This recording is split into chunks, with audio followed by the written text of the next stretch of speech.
Buen día tengan todos ustedes, bienvenidos a sus clases online. Hoy sobre la materia de Historia del siglo XIX, de segundo semestre de bachillerato.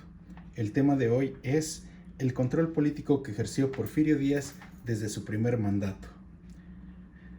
Tras el éxito de la revolución de Tuxtepec, Porfirio Díaz asumió la presidencia de México, iniciando así una estancia en el poder que se prolongaría durante más de 30 años.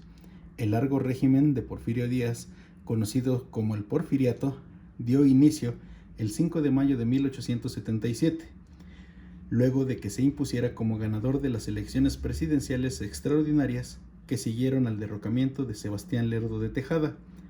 A partir de ese momento y hasta el año 1910, su mandato atravesaría por diferentes periodos. Etapas del Porfiriato. Inicio y consolidación. Abarca los primeros periodos presidenciales de Díaz, del año 1877 al año 1892. Desaparece el principio de no reelección para que el presidente pudiera gobernar indefinidamente. La despolitización. Díaz y sus colaboradores excluyeron a la mayor parte de la población de las decisiones del gobierno. Comienza la represión contra toda oposición militar, social o política. Y por último, el crecimiento económico. Se modernizan la industria minera, la agricultura y el comercio. Aparecen nuevas instituciones bancarias. Se utiliza la inversión extranjera para proyectos de infraestructura como líneas telefónicas y ferroviarias. Díaz siguió adelante con la modernización del país, orientándolos hacia el orden y el progreso. Bajo su gobierno se alcanzó una considerable estabilidad política, lo que permitió dedicarse al desarrollo de la economía, la educación, la ciencia y la cultura. A pesar de los logros obtenidos durante su prolongado mandato, Díaz y su administración dieron pie al empobrecimiento de la mayor parte de la sociedad mexicana, reducida a una penosa servidumbre de fábricas y latifundios de empresarios y hacendados. Del mismo modo, su intención de perpetuarse en el poder llevó a una fuerte censura y represión sobre los grupos disidentes que en los últimos años de la dictadura alcanzó niveles brutales. La crisis del sistema. Tras la llegada al poder de Porfirio Díaz, buscó unificar a los diferentes bandos que buscaban hacerse con del control del país.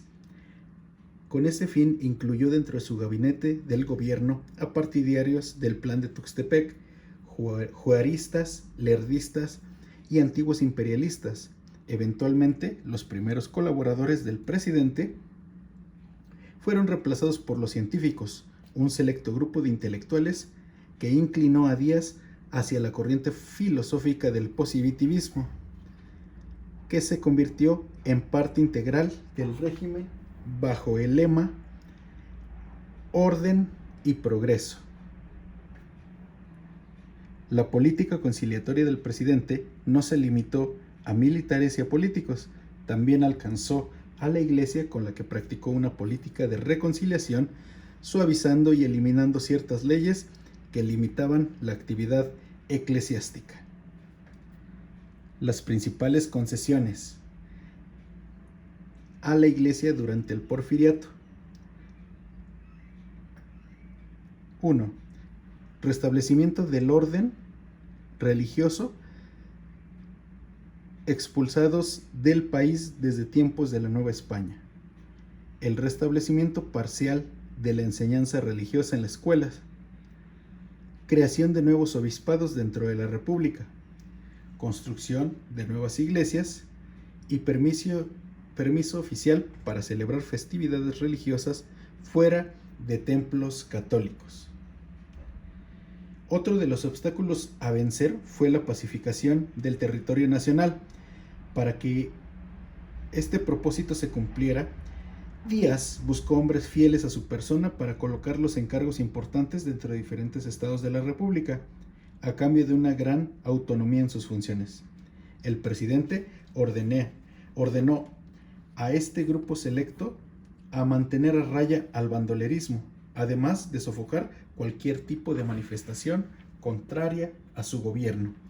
Esta política en contra de la delincuencia y de los disidentes llegó a resumirse en la frase del presidente: mátalos en caliente, y la llamada política de pan y palo: pan para que trabajara y palo para que intentara rebelarse. Para promover el crecimiento económico, Díaz promovió políticas liberadoras de la economía nacional y mostró una gran apertura al capital extranjero. Durante sus primeros años, el régimen padeció de un constante déficit hacendario a causa de la deficiente organización administrativa de los gobiernos anteriores.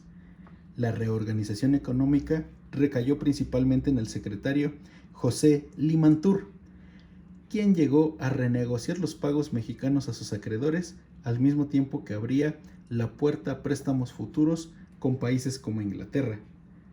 A estas acciones siguió la reforma monetaria, que consistió en abandonar la plata a favor del oro. Otras medidas fundamentales para el crecimiento de la economía porfirista fueron la creación del Ministerio de Hacienda y Crédito Público en 1884 y la promulgación de la Ley del Timbre, a través de la cual se impuso una contribución de las ventas de almacenes, fábricas, talleres, ranchos, etc., destinada a aportarle al gobierno los recursos financieros necesarios. En sus inicios, el sistema bancario mexicano estaba integrado por instituciones del Banco Nacional Mexicano, del Banco Mercantil Mexicano, del Nacional Monte de Piedad y el Banco Minero de Chihuahua, entre otros. El 7 de octubre de 1889 se expidió el Código de Comercio, bajo el que el gobierno sería el encargado de autorizar el restablecimiento de las nuevas instituciones bancarias. Durante el Porfiriato se consolidaron los primeros bancos y la emisión de billetes. El Banco de Londres y México y el Nacional de México fueron los más importantes en este periodo, llegando a contar con su presencia en las ciudades de mayor importancia.